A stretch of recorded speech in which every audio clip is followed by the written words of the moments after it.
Where does your passion for this industry come from?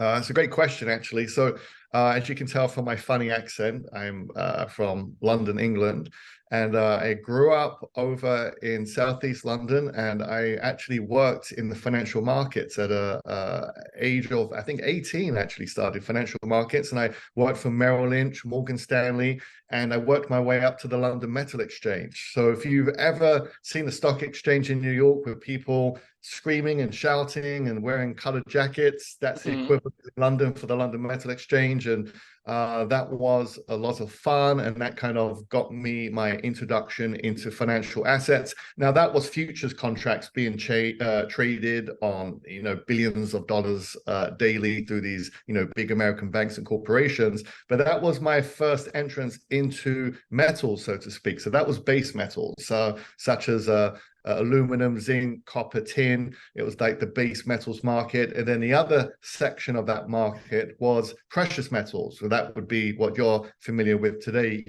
gold and silver, etc. And even though I was involved in trading base metals, I always gravitated towards precious metals.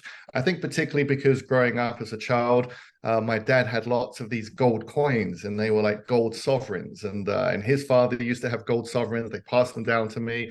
So I always had an attraction with gold. And I'm not sure if you've ever held a gold coin before, but you put a gold coin or a bar in somebody's hands, and they're like, their eyes go big, and they're like, wow, and at first couple reactions are, wow, this is heavy. That's every time, because it's so dense, gold. So that's why it carries its weight. And then people realize, wow, this is worth something, unless, compared to paper that gets mass printed, and it doesn't kind of have the same bite, the dollar, the value as it does in the past. So, kind of growing up in the financial markets, I kind of gravitated towards precious metals. One of the top traders in UK, I just happened to kind of be under his wing as he kind of was trading in London, and he knew my appetite for precious metals, and he always used to say to me, and it stuck with me, and it just kind of cemented my own ideology on why you should own precious metals. And he used to say to me, Jonathan,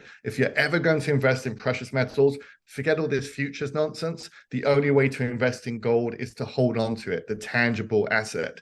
And that really resonated with me. And I really kind of took that with me throughout my whole career. So after leaving the London Metal Exchange and coming to the US in 1997, I carried on in the financial markets and segueing into something I was more passionate about and something I believed in, and that was precious metals. And then from there, I was actually hired by banks like HSBC and AIG, and I went over to Southeast Asia, and I was actually advising their financial advisors on how to sell gold to the masses. Because in Asia, in the late 90s, when people purchased gold, believe it or not, they would buy gold jewelry. They wouldn't be buying gold coins and bars, etc. So it was really an opportunity to enjoy Southeast Asia, but also educate financial advisors for AIG and help HSBC get involved in metals transactions, physical transactions for their clientele. Because as the years rolled by, people realized that gold is a safe haven, and it's a flight to safety and security. So if we look throughout history and we look at any singular events, whether it was the dot-com crash, Y2K even, housing market, 9/11, throughout these singular events, social geopolitical events, when there's been a catastrophe in the market, people gravitate towards the yellow metal as a hedge or as a safe haven. So, over the years, people realized that, having a balanced portfolio that does include gold and silver is an integral part of a balanced portfolio.